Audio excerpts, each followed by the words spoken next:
Hey everyone, आज की video में हम पढ़ेंगे रिप्रोडक्शन इन ब्रायोफाइट्स। ब्रायोफाइट्स में मेनली दो टाइप का रिप्रोडक्शन है, एक वेजिटेटिव रिप्रोडक्शन है और दूसरा सेक्सुअल रिप्रोडक्शन है। वेजिटेटिव रिप्रोडक्शन वो होता है जिसमें प्लांट का कोई वेजिटेटिव पार्ट से नया प्लांट बन जाता है। ये जनरली फेवरेबल कंडीशन में होता है। तो वेजिटेटिव रिप्रोडक्शन में भी फर्स्ट टाइप है जेमा। जेमा ग्रीन कलर की मल्टी सेलुलर स्ट्रक्चर होती है। ये रिप्रोडक्टिव बॉडीज होती है जो कि डॉर्सल सरफेस पर होती है। प्लांट की दो सरफेस है, ऊपर वाली सरफेस को डॉर्सल बोलते हैं और नीचे वाली को वेंट्रल बोलते हैं। तो ऊपर वाली जो सरफेस सनलाइट की तरफ होती है उसको बोलते हैं डॉर्सल सरफेस, और वहाँ मिलते हैं जेमा कप।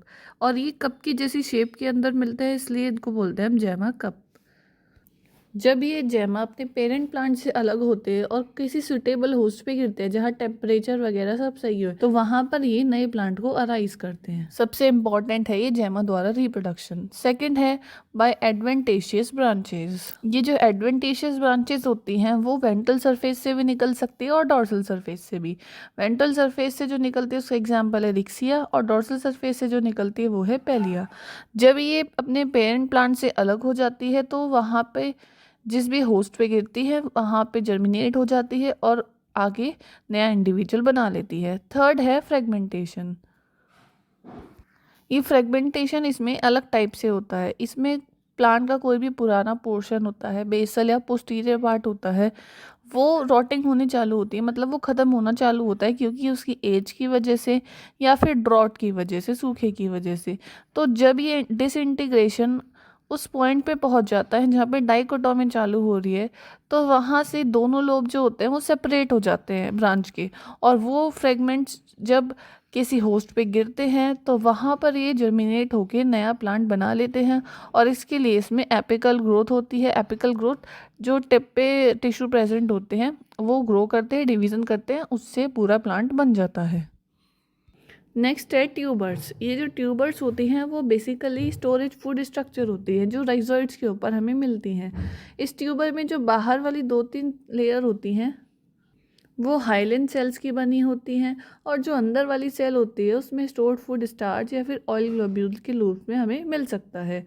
फेवरेबल कंडीशन जैसे ही आती है तो ये ट्यूबर जर्मिनेट हो जाते हैं और वहाँ से नया प्लांट बना लेते हैं। नेक्स्ट है बाई प्राइमरी प्रोटोनियमा। ये एक फिलामेंट जैसी स्ट्रक्चर होती है जो कि स्पोर्स डेवलप होके बनाती है, और जब ये अलग होती है अपने पेरेंट प्लांट से तो अलग होके ये नया गेमेटोफाइट बना लेती है। नेक्स्ट है रीजनरेशन। तो रीजनरेशन जैसे एनिमल्स में होता है, जैसे छिपकली की अगर पूंछ काट दे तो वापस से नई पूंछ उग जाती है, ऐसे ही कुछ प्लांट्स में रीजनरेशन होता है।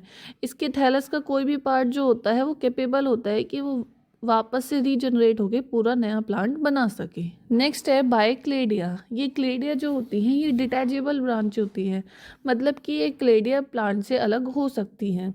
ये क्लेडिया दो टाइप के होते हैं, एक होते हैं लीफ क्लेडियम, एक होती है स्टेम क्लेडिया।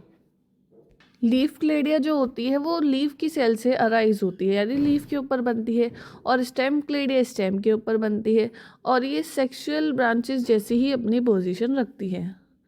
नेक्स्ट है बायोबल्बल्स। ये बल्बल्स छोटी स्ट्रक्चर होती है, रेस्टिंग बर्ड होती है एक तरह से, इसमें भी फूड स्टोरेज रहता है। ये भी राइजोइड्स के ऊपर मिलती है।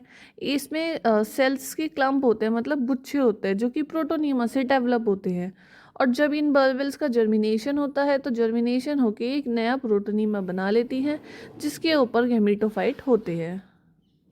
नेक्स्ट है सेक्सुअल रिप्रोडक्शन। इसमें जो सेक्सुअल रिप्रोडक्शन हमें दिखता है वो oogamous टाइप का होता है। ये सबसे एडवांस टाइप का रिप्रोडक्शन है। इसमें फीमेल जो होती है वो मेल से साइज में बड़ी होती है, प्लस मेल गैमीट इसमें मोटाइल होता है। इसमें एक हैप्लॉइड स्पोर्स बनता है जो आगे जाके डेवलप होकर गैमेटोफाइट बनाता है। इस गैमेटोफाइट के ऊपर ही रिप्रोडक्टिव स्ट्रक्चर रहती हैं। एंथ्रीडिया जो कि मेल रिप्रोडक्टिव स्ट्रक्चर है, और आर्किगोनिया जो कि फीमेल रिप्रोडक्टिव स्ट्रक्चर है, ये दोनों ही गैमेटोफाइट पे हमें मिलती हैं। अब इसमें जो सेक्स ऑर्गन्स होते हैं वो जैकेटेड होते हैं। हमने एल्गी में पढ़े थे कि नॉन जैकेटेड होते हैं, बट ये थोड़े एडवांस टाइप के प्लांट है, इसमें जैकेटेड होते हैं, प्लस मल्टी लेयर्ड होते हैं, यानी बहुत सारे सेल से मिलकर बहुत सारी लेयर्स प्रेजेंट होती हैं। इसका जो एंथ्रीडियम होता है वो स्टॉक्ड होता है, मतलब एक डंडे जैसी स्ट्रक्चर होती है, पियर शेप्ड होता है, और इस पर एक बाहर सिंगल जैकेट सेल होती है, और ये जैकेट सेल अंदर की तरफ एंड्रोसाइट्स को कवर करके रखती है, मतलब बाहर जैकेट सेल है और अंदर एंड्रोसाइट्स हैं। हर एंड्रोसाइट में मेटामॉर्फोज होता है, मतलब एंड्रोसाइट मेटामॉर्फोज करके एंथ्रेजोइड्स बना लेता है। ये जो एंथ्रेजोइड्स होते हैं वो वाई फ्लैजिलेट होते हैं, यानी 2 फ्लैजिला होती है, और हैप्लॉइड होते हैं, यानी एन टाइप की प्लॉइडी होती है। नेक्स्ट है इसकी आर्किगोनियम। आर्किगोनियम होते हैं फीमेल रिप्रोडक्टिव स्ट्रक्चर। ये भी स्टॉक्ड होती है, फ्लास्क की जैसी इसकी शेप होती है। इसमें ये जो नीचे वाला फूला हुआ पार्ट है ये है वेंटर और ऊपर है नेक। नेक में है नेक कैनाल सेल्स और वेंटर में है वेंटर कैनाल सेल और एग सेल। इस एग सेल में ही बाद में जब मेल गैमेट आके फ्यूज़ करता है तो इससे ज़ाइगोट बनता है।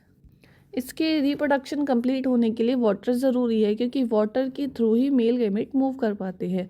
तो जब वाटर के थ्रू मेल गैमेट एग के साथ फ्यूज़ करता है, यानी इस प्रोसेस को हम कहते हैं फर्टिलाइजेशन, तो इससे ज़ाइगोट बनता है। ये ज़ाइगोट होता है 2n, और ये ज़ाइगोट आगे जाके बनाता है एम्ब्रियो। ये एम्ब्रियो हमें इस ब्रायोफाइट में देखने को मिलता है, जबकि एल्गी में ये नहीं बन रहा था।